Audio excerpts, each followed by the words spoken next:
வணக்கம். தாவேகாவை பொறுத்த வரைக்கும் பார்த்தீங்கன்னா, விஜய்க்கு அப்புறமா யாரு? விஜய்க்கு அடுத்து யாரு கட்சியில மிக செல்வாக்கான ஒரு நபர்? அப்படிங்கிற ஒரு விஷயம் தான் பஞ்சாயத்து தான் ஓடிக்கிட்டு இருக்கு. இப்ப தேர்தல சந்திக்கிறதா, இல்ல உட்கட்சி பிரச்சனைக்குள்ள இருக்கிற மாட்டிக்கிட்டு முழிக்கிறதா அப்படின்னு சொல்லிட்டு, ஒவ்வொரு சைடும் அவங்கவங்க ஆதரவாளர்கள்னு ஒரு குரூப் இருந்துகிட்டே இருக்கிறாங்க. விஜய்க்கு அடுத்து யாரு? நான் தான் மிக முக்கியமான தலைவர் அப்படிங்கிற மாரி பொதுச் செயலாளர் புஸ்லி வந்து சொல்லிக்கிட்டே இருக்கிறாரு. புஸ்லி ஆனந்துக்கு ஒண்ணுமே தெரியாதுங்க. அவர் சும்மா லொட லொடன்னு எதையாவது பேசிக்கிட்டு, எதையாவது அரட்டைக்கு இழுத்துக்கிட்டு, அவர்னால தான் பிரச்சனை, பஞ்சாயத்துன்னு அதிகமாயிட்டே போயிட்டுருக்கு அப்படின்னு சொல்லிட்டு, ஆதவ அர்ஜுனா ஒரு டீமை வச்சு அவரும் செஞ்சுட்டு இருக்காரு. இது வந்து அதிகார வட்டத்தில் பார்த்தீங்கன்னா, அதிகார மோதல்கள் வந்து அதிகமாக இருக்குது. பணத்தால தான் வந்து ஆதவ அர்ஜுனா வந்து கண்ட்ரோல் பண்ணுறான், கட்சியவே கண்ட்ரோல் பண்ணிட்டு இருக்கான், நானும் பணம் தரேன் அப்படின்னு சொல்லிட்டு, புஸ்லி வந்து ஒரு 300 கோடியாவது திரட்டணும் அப்படிங்கிற ஒரு முடிவோட தான் அவர் வசூல் வேட்டையில் இறங்கிட்டார் அப்படின்னு சொல்லி, ஆதவ அர்ஜுனா குரூப்பு, புஸ்லி ஆனந்துக்கு எதிரான ஒரு குரூப்புமே வந்து இப்போ பேச ஆரம்பிச்சிட்டு இருக்காங்க. என்ன பிரச்சனை, என்ன பஞ்சாயத்து அப்படின்னு பார்த்தீங்கன்னா, ஆதவ அர்ஜுனா தன்னுடைய செல்வாக்க கட்சிக்குள்ள உருவாக்குறாரு அப்படிங்கிறது தான் புஸ்லி ஆனந்தோட குற்றச்சாட்டு. ஏன்னா ஏற்கனவே விசிகாவில் இதே போல தான் ஒரு பிரச்சனையை வந்து ஆதவ அர்ஜுனா உருவாக்குனார். உருவாக்கின பிறகு தான் கட்சிக்குள்ள ஒரு குழப்பம் ஆயிடுச்சு. கட்சி தலைமையே ஒரு குழப்பத்துக்குள்ள வந்தது. நான் வந்து கட்சிக்காக பேசுகிறேன், கட்சிக்காக உழைக்கிறேன், உண்மையாக உழைக்கிறேன் அப்படி இப்படிலாம் பேசினார். ஆண்டாண்டு காலமாக கட்சிக்காக உழைச்ச உண்மையான தொண்டர்கள் எல்லாமே திரும்ப பேச்சை கேட்கும்போது திரும்பவே வந்து ஆதவ அர்ஜுனா பேச்சை கேட்கக்கூடிய ஒரு அளவுக்கு சூழ்நிலைக்கு கொண்டு வந்து வச்சார். காரணம் என்னன்னா, அவரு பணத்த வாரி இறைச்சாரு, செலவு பண்றாரு அப்படிங்கிற ஒரு குற்றச்சாட்டு தான். செலவே பண்ணலைன்னாலும் கட்சிக்காக உண்மையா இருக்கிற தொண்டர்கள் வந்து அமைதியா வந்து வேடிக்கை பார்க்கக்கூடிய ஒரு சூழ்நிலை உருவாகி போச்சு. அப்புறமா ஒரு எல்லையில திரும்ப அத புரிஞ்சுக்கிட்டாரு. ஆதவ அர்ஜுனா விரட்டி விட்டாரு. இன்னைக்கு ஆதவ அர்ஜுனா அதே தவற வந்து விசிகாவிலும் செய்றாரு. தாவேகா விசிகால என்ன செஞ்சாரோ, அதே தான் தாவேகாலயும் செய்றாரு அப்படிங்கிற ஒரு குற்றச்சாட்ட வைக்கிறாங்க. என்ன பிரச்சனை ஓடுது அப்படின்னு பார்த்தீங்கன்னா, புஸ்லி ஆனந்த் வந்து கட்சிக்காக இப்போ சட்டமன்ற தேர்தலில் போட்டி போட விரும்புகிறவங்க ஒரு பட்டியலை வந்து விருப்ப மனுவெல்லாம் வாங்குறாங்க. இதில் வந்து என்னன்னு கேட்டிங்கன்னா, புஸ்லி ஆனந்த் என்ன செய்றாருன்னா, விஜய் ரசிகர் மன்றமா இருந்ததும் சரி, விஜயோட மக்கள் இயக்கமா மாறினப்பவும் சரி, அவங்க கட்சிக்காக பயணிக்கிறாங்க அப்படிங்கும்போது, அவங்கள வந்து நம்ம கண்டிப்பா ஒரு கிட்டத்தட்ட இந்த விஜய் ரசிகர் மன்றத்திலேருந்து வந்த ஒரு 70 பேர சட்டமன்ற தொகுதிகளுக்கு வேட்பாளரா நிறுத்தணும் அப்படிங்கிற ஒரு லிஸ்ட்ட அவர் ரெடி பண்றாரு. லிஸ்ட்டை ரெடி பண்ணிட்டு, அவரும் ஒரு லிஸ்ட்டை ரெடி பண்ணிக்கிட்டு இருக்க இந்த சூழ்நிலையில, ஆதவ அர்ஜுனா வந்து ஒரு லிஸ்ட்டை ரெடி பண்றாரு. என்னடா இது 2 தரப்பு லிஸ்ட்டுமே ரெடி ஆகுது. இதில வந்து என்ன செய்றாங்க, நேரடியாவே விஜய பார்த்து புஸ்லி ஆனந்து, அவர் வந்து அவருடைய தரப்பு லிஸ்ட்ட வந்து குடுக்குறாரு. அதே சமயத்தில ஆதவ அர்ஜுனாவும், இந்தாங்க என்னுடைய லிஸ்ட்டு அப்படின்னு சொல்லி இந்த 2 லிஸ்ட்டையுமே பார்க்குறாரு விஜய். என்னடா இது ஆளுக்கு ஒரு லிஸ்ட்ட கொண்டாந்து குடுக்குறாங்க அப்படின்னு சொல்லி. இது வந்து புஸ்லி ஆனந்து கட்சிக்காக உழைச்சவங்களுக்காக எடுத்த லிஸ்ட்டு. கட்சிக்காக உழைச்சவங்க, கட்சிக்காக செயல்பட்டுட்டு இருக்கவங்க, அடிப்படையிலேருந்து இருக்கிறவங்க அப்படிங்கிற ஒரு லிஸ்ட்டு. ஆதவ அர்ஜுனா வந்து கட்சிக்காக செலவு பண்ணக்கூடியவங்க, கட்சியில வந்து செலவு பண்ணி எதிர்கோஷ்டிய திமுக, அதிமுக இந்த வேட்பாளர்களுக்கு டஃப் குடுக்கக்கூடிய, ஒரு செலவு பண்ணக்கூடிய ஒரு வேட்பாளர் லிஸ்ட்ட 2யுமே ரெடி பண்ணி கொண்டு போய் விஜய்ட்ட நேரடியா குடுக்குறாங்க. விஜய்க்கு இது மிகப்பெரிய ஒரு அதிர்ச்சி. உண்மையிலே பார்த்தீங்கன்னா, யாரு குடுக்கணும்? இத பொதுச் செயலாளர் தான் வேட்பாளர் தேர்வ பண்ணணும். பொதுச் செயலாளர் யாரு? புஸ்லி ஆனந்த். புஸ்லி ஆனந்த் இவ்வளோ தூரம் இருக்கும்போது, அத வச்சு நான் ஒரு லிஸ்ட்ட ரெடி பண்ணாலும், யார்கிட்ட கொண்டு போய் குடுக்கணும்? புஸ்லி ஆனந்த்ட்ட தான் குடுக்கணும். ஆனா, அவரு வந்து நேரடியா விஜய்ட்டயே குடுக்குறாரு. இத பார்த்தோன்னே புஸ்லி ஆனந்துக்கு பயங்கரமான ஒரு டென்ஷன். என்ன பண்றதுன்னே ஒண்ணுமே தெரியல. அவரு வந்து விஜய் என்ன செய்றாரு, 2 தரப்புக்கும் ஏற்கனவே முட்டல், மோதல் இருந்துகிட்டே இருக்குது. இருந்தாலும் பார்த்தீங்கன்னா, அவங்க குடுத்த 2 லிஸ்ட்டையுமே வாங்கிட்டு, அவருடைய நம்பகத்தன்மையான விஷ்ணு ரெட்டி, அப்புறமா செங்கோட்டையன், ஜான் ஆரோக்கியசாமி இவங்கள்ட்ட இந்த லிஸ்ட்ட குடுத்துட்டு பரிசீலனை பண்ணிக்கங்க அப்படின்னு சொல்லிட்டாப்புல. விஜய பொறுத்தவரைக்கும் அது பரிசீலனை தான். ஆனா, புஸ்லி ஆனந்துக்கு இது ஒரு மிகப்பெரிய அவமானம் இது. அவர் வந்து ஆதவ அர்ஜுனாட்ட வந்து ஒரு சண்டையே போட்டுருக்கிறாரு. நான் வந்து கட்சியோட பொதுச் செயலாளர். நீங்க வந்து லிஸ்ட் ரெடி பண்ணா நீங்க யார்ட்ட குடுக்கணும்? பொதுச் செயலாளர்ட்ட தான் குடுக்கணும். பொதுச் செயலாளர தாண்டி நீங்க நேரடியா தலைவர்ட்டயே போய் குடுக்குறீங்க அப்படின்னா, என்ன அர்த்தம்? என்னைய அவமானப்படுத்துறீங்கன்னு தானே அர்த்தம்.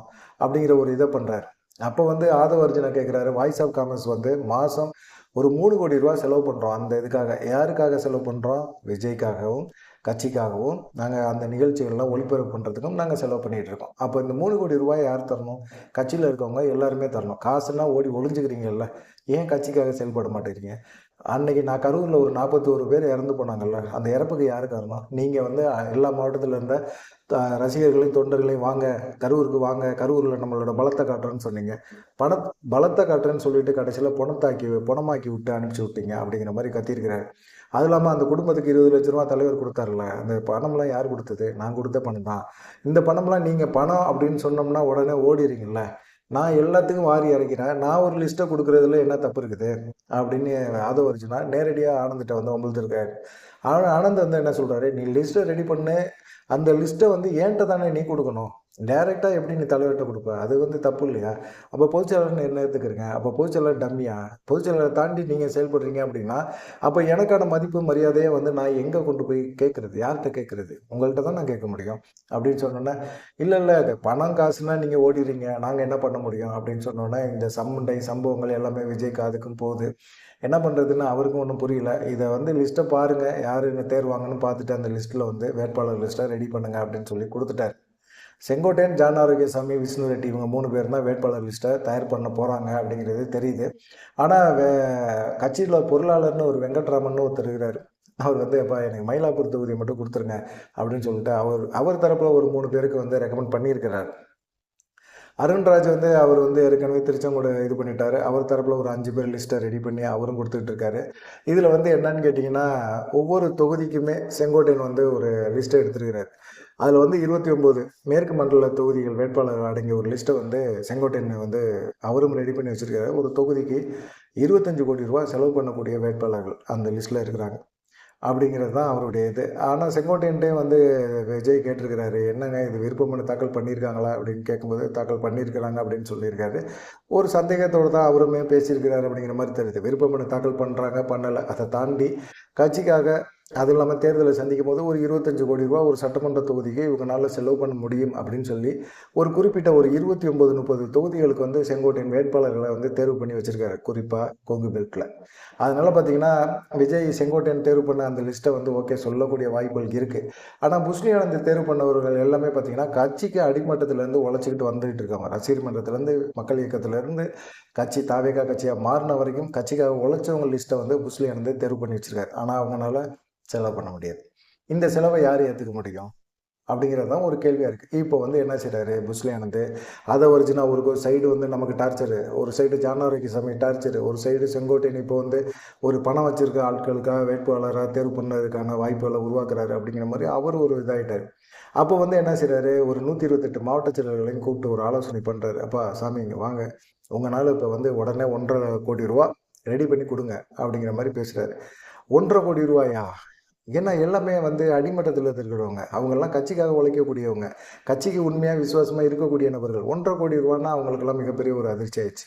1,50 கோடி ரூபா எப்படி தலைவரை நாங்கள் உருவாக்க முடியும், கொடுக்க முடியும் அப்படின்னா, ஒரு தேர்தலில் நீ சட்டமன்ற வேட்பாளர் அப்படின்னு சொன்னால் நீ வந்து குறைஞ்சது ஒரு 10 கோடி ரூபாயாவது செலவு பண்ண முடியா? இன்றைக்கி 1,50 கோடி ரூபாங்கிறது ஒரு கவுன்சிலர் கூட செலவு பண்ணிட்டு போயிடுவாங்க. நீ 10 கோடி ரூபா செலவு பண்ணக்கூடிய ஒரு இருக்கணும், ஒரு தகுதி இருக்கணும். அப்படி இருந்தால் தான் உங்களுக்கெல்லாம் கிடைக்கும். நானே கேட்குறது உங்கள்கிட்ட 1,50 கோடி தான் கேட்குறேன் அப்படிங்கிற மாதிரி அவர் பேச ஆரம்பித்தோன்னே, கட்சியில் இருக்கிறவங்கெல்லாம் என்ன செய்கிறாங்க, வீடு தோப்பு இருக்கிற சொத்து பத்து எல்லாத்தையும் அடமானம் வைக்கிறது, இல்லை முடிஞ்சால் வித்துடுறது அப்படின்னு சொல்லிட்டு எப்படியா இருந்தாலும் நம்ம வேட்பாளர் ஆகிடுவோம், ஜெயிச்சிருவோம், எம்எல்ஏ ஆகிடுவோம், சம்பாரிச்சிக்கலாம் அப்படிங்கிற ஒரு எண்ணத்தை உருவாக்கி எண்ணத்தில் என்ன செய்கிறாங்க, அவங்க வசூல் வேட்டையை வந்து ஆனந்த் ஆரம்பிக்கிறாரு. இது வந்து ஆதவர்ஜுனாக்கு போயிடுது. இந்த ஆள் கையில் காசு வந்துச்சுன்னா நம்மளை டம்மி ஆக்கிடுவான், நம்மளை வந்து ஒழிச்சு விட்ருவான், கட்சியை விட்டு ஒழிச்சிருவான், இந்த ஆள் நம்ம எப்போ சந்தர்ப்பம் கிடைக்கணும் பார்த்துக்கிட்டு இருக்கான் அப்படின்னு சொல்லிட்டு அவர் என்ன செய்கிறாரு, ஆதவர்ஜுனா ஜான் ஆரோக்கியசாமிகிட்ட பார்க்குறாரு. ஜான் ஆரோக்கியம் இங்கே பாருங்கள், புஷ்லி ஆனந்த் வந்து வசூல் பண்ணிகிட்டு இருக்காரு, இஷ்டத்துக்கு வசூல் பண்ணுறாரு, கட்சி பேர் கெட்டு போகுதுங்க அப்படிங்கிற மாதிரி சொல்லிட்டார். இதை தலைவர்கிட்ட உங்களுக்கு சந்தர்ப்பம் கிடைக்கும்போது போட்டு கொடுங்க அப்படிங்கிற மாதிரி சொல்லிட்டார். ஜான் ஆரோக்கியசாமிக்கு புஷ்லி ஆனந்த் பிடிக்கவே பிடிக்காது, ஆரம்பத்துலேருந்தே பிடிக்காது. அவர் என்ன அண்டுக்கான்ட்டு பேசிகிட்டு கிடக்கிறாரு, அவர் நல்ல கட்சிக்கே கெட்ட பெரியா அப்படிங்கிற மாதிரி எண்ணத்தில் இருந்தாலும் அடிப்படையில் வந்து புஷ்லி ஆனந்த் வந்து விஜய்க்கு ரொம்ப பிடிக்கும். ஏன்னா அவர் கட்சியை ஆரம்பிக்க வச்சதே அவர் தான் அப்படிங்கிறனால அவரை பிடிக்கும். அப்படிங்கிறனால அவர் வந்து ஒன்றும் சொல்கிறது இல்லை. ஆனால் எல்லை மீறி போகிறாரு, வசூல் பண்ணுறாரு அப்படிங்கும்போது புஷ்லி ஆனந்தை கூப்பிட்டு ஜான் ஆரோக்கியசாமி விஜய் காதில் சொல்லிட்டாரு. சொன்ன பிறகு புஷ்லி ஆனந்தை கூப்பிட்டு விசாரிக்கும் போது, இது வந்து என்னுடைய வளர்ச்சிக்காக நான் நிதி திரட்டல தலைவரை, நான் கட்சி வளர்ச்சிக்காக நான் நிதி திரட்டுறேன். நம்ம வந்து பார்த்திங்கன்னா கட்சிக்காக செலவு பண்ணேன்னு சொல்லிட்டு சிலர் வந்து நம்மளையும் ஏமாத்துறாங்க, கட்சிக்காரனையும் ஏமாத்துறாங்க, கட்சிக்காக உழைச்சவனை ஏமாத்துறாங்க, கட்சிக்கு விசுவாசமாக இருக்கணும் வேட்பாளர் ஆக்கக்கூடாதுன்னு நினைக்கிறாங்க. அவங்கெல்லாம் தாண்டதுக்கு கட்சிக்காக நான் நிதி திரட்டுறேன், மற்றபடி என் வளர்ச்சிக்காக எனக்காகவோ நான் காசு சம்பாதிக்கலை, காசு திரட்டலை அப்படிங்கிற மாதிரி சொல்லியிருக்காரு. இது வந்து ஒரு அளவுக்கு வந்து விஜய்க்கு புரிஞ்சிருக்கு. சரி அப்படின்னு சொல்லிட்டு விட்டார். ஆனால் ஜான் ஆரோக்கியசாமிக்கு நல்லா தெரியும், விஜய் கூட புஷ்லி ஆனந்த் ரொம்ப க்ளோஸாக இருக்கிறாரு. அடிமட்டத்திலேருந்து அவர் பழகிட்டு வராரு. விஜய்க்கு எந்த வார்த்தையை உபயோகப்படுத்தினா பிடிக்கும், எந்த வார்த்தையை உபயோகப்படுத்தலைன்னா பிடிக்காது அப்படிங்கிற விஷயங்கள்லாம் அவருக்கு நல்லா தெரியும். அதனால அவர் என்ன நினைக்கிறாரு, கூலாக அப்படியே விஜயை கூல் பண்ணி எரிச்சல் அடையாமல் அப்படியே புஷ்லி ஆனந்த் பேசி பணத்தை வந்து வசூல் பண்ணுறதுல ரொம்ப கராராக இருந்துகிட்டே இருக்கிறாரு அப்படிங்கிற மாதிரி இருக்குது. இப்போ புஸ்லி ஆனந்துக்கு ஒரு நெருக்கடி என்னென்னா, விஜய் ஓகே சொல்லிட்டாரு. நீ கட்சிக்கு நிதி தானே திட்ட, சரி ஓகே கொடு அப்படின்ட்டாரு. இப்போ ஆதவ அர்ஜுனாவுக்கு அது மிகப்பெரிய ஒரு நெருக்கடி. இப்போ புஸ்லி ஆனந்து தன்னுடைய வேட்பாளர்கள் ஒரு லிஸ்ட்டை கொடுத்துருக்காருல்ல, அந்த லிஸ்ட்டில் இருந்து வேட்பாளர் தேர்வு நடக்குமா அப்படிங்கிறத எப்படி கண்டுபிடிக்க முடியும்? ஏன்னா ஆதவ அர்ஜுனாவோ செங்கோட்டையனோ அருண்ராஜோ இப்படி எல்லாருமே வந்து ஒரு லிஸ்ட்டை கொடுக்குறாங்க. அப்படிங்கும்போது அந்த லிஸ்ட்டில் இருந்து தேர்வு பண்ணிட்டாங்க அப்படின்னா, நான் பொதுச்செயலாளர் இருந்து என்ன பண்ண முடியும்? ஒன்றும் பண்ணுறதுக்கான வாய்ப்புகள் இல்லை. அப்படின்னா நான் பொதுச்செயலாளர் தொடர்றதுல என்ன இருக்குது அப்படிங்கிற மாதிரி ஒரு கேள்வி அவருக்குள்ளே இருக்குது. அதனால் அவர் என்ன செய்கிறாரு, இப்போ மாவட்ட செயலர் கூட்டத்தை கூட்டினார்ல, அந்த கூட்டத்தில் ஒரு சட்டமன்ற தொகுதிக்கு 3 வேட்பாளர்களை ஒவ்வொரு மாவட்ட செயலரும் தேர்வு பண்ணி எனக்கு கொடுங்க, 128 மாவட்ட செயலர் இருக்கீங்க, தேர்வு பண்ணி எனக்கு கொடுங்க அப்படின்னு சொல்லியிருக்காரு. இந்த சட்டமன்ற தேர்தலில் மாவட்ட செயலர்கள் தேர்வு பண்ணி கொடுக்குற அந்த லிஸ்ட்டில் இருந்து வேட்பாளர் தேர்வு செய்யப்படலை அப்படின்னா, கண்டிப்பாக இது செங்கோட்டையன் லிஸ்ட்டு, இது ஆதவ அர்ஜுனா லிஸ்ட்டு அப்படிங்கிறத நம்மளால் பார்த்துக்க முடியும் அப்படின்னு சொல்லி புஸ்லி ஆனந்த் நினைக்கிறார். புஸ்லி ஆனந்தா, ஆதவ அர்ஜுனாவா, செங்கோட்டையன் அப்படிங்கிற ஒரு போர் தாவேக்காவில் ஓடிக்கிட்டு இருக்கு அப்படின்னு சொல்கிறாங்க. பார்க்கலாம், வேட்பாளர் தேர்வில் வந்து இவ்வளோ குளறுபடிகள் தாவேக்காவில் வருது. இது வரைக்கும் தேர்தலை சந்திக்காத ஒரு கட்சி, ஆனால் வேட்பாளர் தேர்வில் இவ்வளவு ஒரு பிரச்சனைகளை உருவாகுது அப்படிங்கும்போது மிக மிக மிக மிக ஆச்சரியமாக பார்க்க ஆரம்பிக்கிறாங்க மற்ற கட்சியினர். பார்க்கலாம், இவங்களுடைய உட்கட்சி பிரச்சனை எப்போ தான் முடியும்னு தெரியல. இதெல்லாம் முடிஞ்சு தேர்தலை சந்திக்கிறது ரொம்ப சவாலாக தான் இருக்கும் தாவேக்காவுக்கு அப்படின்னு சொல்கிறாங்க. உங்களுடைய கருத்து என்ன அப்படிங்கிறத மறக்காம கமெண்ட் பண்ணுங்க. நன்றி, வணக்கம்.